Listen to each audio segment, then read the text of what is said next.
నా పేరు విఎం రవిశంకర్ అండి.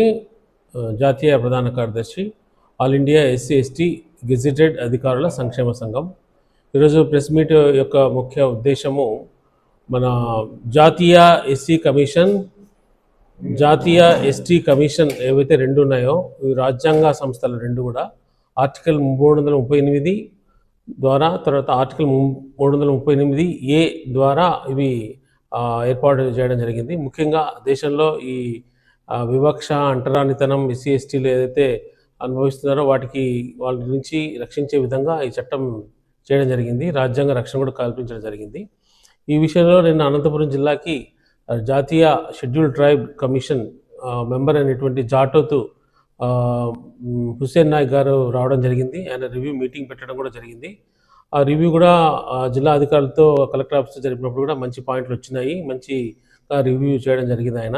అయితే మేమేమంటున్నామంటే, ఒకసారి కానీ మనం గణాంకాలు చూస్తే నేషనల్ క్రైమ్ లేదంటే జాతీయ ఎస్సీ ఎస్టీ కమిషన్లో వచ్చిన కంప్లైంట్ కానీ ఒకసారి పరిశీలన చేసి విశ్లేషణ చేస్తే అలా మనకు అర్థమవుతున్నది ఏంటంటే, కేసులు అయితే బుక్ అవుతున్నాయి కానీ వాటికి అవి కన్విక్షన్ కావట్లేదు.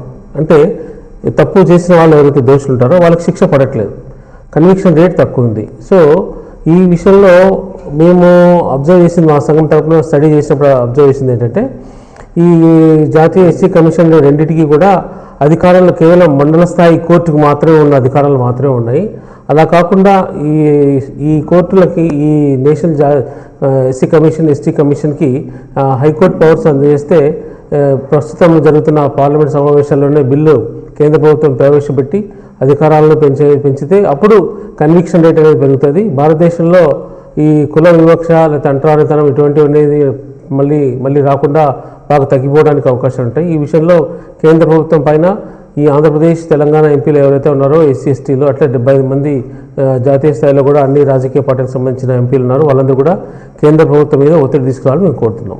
పురంకి విచ్చేసిన జాతీయ షెడ్యూల్ ట్రైబ్స్ కమిషన్ సభ్యులైన హుస్సేన్ నాయక్ గారిని మేము మా సంఘం తరఫున కలిసి మేము ఒక డిమాండ్, రెండు డిమాండ్లు ఆయన ముందు ఉంచడం జరిగింది. ఒకటి ప్రధానమైనది ఏంటంటే, రాజ్యాంగ సవరణ 95 మేరకు 2005లో చేసినప్పుడు కేంద్ర ప్రభుత్వం దాంట్లో ఆ విషయంలో ఏం చెప్తుందంటే, ఎస్సీ ఎస్టీ బీసీలకు ప్రైవేటు విద్యా సంస్థలలో కూడా రిజర్వేషన్లు కల్పించడం జరిగింది. కానీ అది ఇప్పటివరకు దాదాపు 20 సంవత్సరాలు అవుతుంది, ఇంతవరకు అమలు కాలేదు.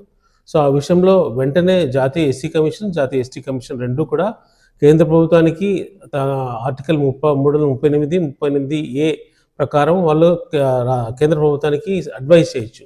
సో కాబట్టి వెంటనే అడ్వైజ్ చేసి అది ఇంప్లిమెంట్ చేసే విధంగా బాధ్యత తీసుకోవాలని మేము కమిషన్ కోరుతున్నాం. ఇంతేకాదు, అసలు ఎస్సీ ఎస్టీ కమిషన్ కూడా కాకుండా ముందే ఆల్రెడీ విద్యా కమిషన్ ఆల్రెడీ ఒకటి ఉంది, పార్లమెంటరీ కమిటీ ఆన్ ఎడ్యుకేషన్, విద్య పైన పార్లమెంటరీ కమిటీ. వాళ్ళు ఆల్రెడీ రికమెండ్ చేశారు. వాళ్ళే స్వయంగా ఎస్సీ ఎస్టీ బీసీలందరూ కూడా ఉన్నత విద్యా సంస్థలలో కావచ్చు, కాలేజీల్లో కావచ్చు, ప్రైవేట్ విద్యా సంస్థలలో అసలు వాళ్ళ ప్రాధాన్యం లేదు. సో కాబట్టి వాళ్ళకి రిజర్వేషన్లు కల్పించాలని వాళ్ళు రికమెండ్ చేసింది.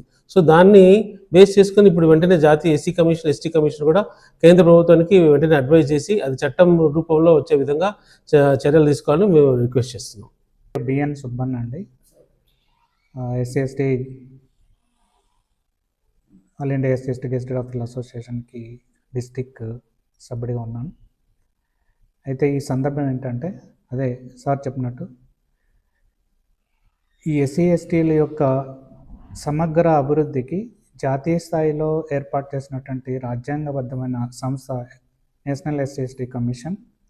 దానికి ఇప్పటి వరకు నేషనల్ ఎస్సీ ఎస్టీ కమిషన్లో ఉన్న మెంబర్లకి, తర్వాత కమిషన్కి కేవలం సివిల్ అధికారాలు మాత్రమే ఉన్నాయి. అంటే సమన్లు ఇచ్చి అధికారాలు మాత్రమే ఉన్నాయి, కానీ తప్పు విచారించి శిక్ష వేసే అధికారాలు లేవు. అందుకనే దానికి ఒక కోరలు లేని పులి అని చెప్పచ్చు. అది కాకుండా కోరలతో ఉన్న పులిలాగా ఎస్సీ కమిషన్ చేయాలంటే దానికి క్రిమినల్ కేసులను విచారించి తీర్పులు చెప్పే అధికారం క్రిమినల్ చట్టాల ప్రకారం మేజిస్ట్రేట్ కోర్టులకు ఉంటుందో అదే అధికారాన్ని ఎస్సీ ఎస్టీ కమిషన్ చైర్మన్కి ఇస్తే చట్టబద్ధమైన హక్కుగా, అప్పుడు శిక్షలు పడే రేట్ పెరుగుతుంది. అప్పుడు సమాజంలో కొంత మార్పు వచ్చే అవకాశం ఉంటుంది, శిక్షలు పడతాయని. అంతేకాకుండా ఈ ఎస్సీ ఎస్టీ కమిషన్ అనేది ఈ ఎస్సీ ఎస్టీ పీపుల్ జాతీయ స్థాయిలో కేంద్రం నుంచి ఎంత బడ్జెట్ వస్తుంది, రాజ్యాలు ఎంత బడ్జెట్ ఇస్తాయి, ఏటికి ఖర్చు పెడతాయి, రిజర్వేషన్ సరిగ్గా ఇంప్లిమెంట్ చేస్తున్నారా లేదా, ప్రమోషన్స్ ఇస్తున్నారా లేదా, కేసులు తీవ్రత ఎట్లా ఉంది, తగ్గుతున్నాయా పెరుగుతున్నాయా, ఇవన్నిటినీ కూడా అధ్యయనం చేసి ఇంకా వీళ్ళకి సంబంధించిన ఏం చేస్తే బాగుంటుంది ఒక పాలసీ రీసెర్చ్ పేపర్ తయారు చేసి కేంద్ర ప్రభుత్వానికి ఒక అడ్వైజరీ సంస్థగా ఇది ఉంటుంది. కాబట్టి దానికి ఎక్కువ అధికారాలు ఉంటే వీళ్ళ అభివృద్ధి కోసం, వీళ్ళ జీవన ప్రమాణాలు పెంచడం కోసం ఈ అంటరానితనాన్ని లేదా వివక్షతను తగ్గించి ప్రజల్లో చైతన్యవంతం తీసుకురావడానికి కార్యక్రమాలు చేపట్టే అవకాశం సంస్థకి చట్టబద్ధంగా కల్పిస్తే అది కొంత చురుగ్గా మెరుగ్గా పనిచేసే అవకాశం ఉంటుంది. కాబట్టి దానికి ఆ చట్టబద్ధత ఉంది. కాకపోతే ఈ క్రిమినల్ విషయంలో తీర్పులు ఇచ్చే అధికారం లేదు. కేవలం సివిల్ కోర్టుకు ఉన్న అధికారాలు మాత్రమే ఉన్నాయి. అది సరిపోదు కాబట్టి కేంద్ర ప్రభుత్వాన్ని డిమాండ్ చేసేది ఏమంటే ఈ ఎస్సీ ఎస్టీ కమిషన్, జాతీయ కమిషన్కి శిక్షలు చెప్పే అధికారాన్ని కూడా కల్పిస్తూ కొత్త చట్టం కావాలని మా సంస్థగా మేము డిమాండ్ చేస్తాం.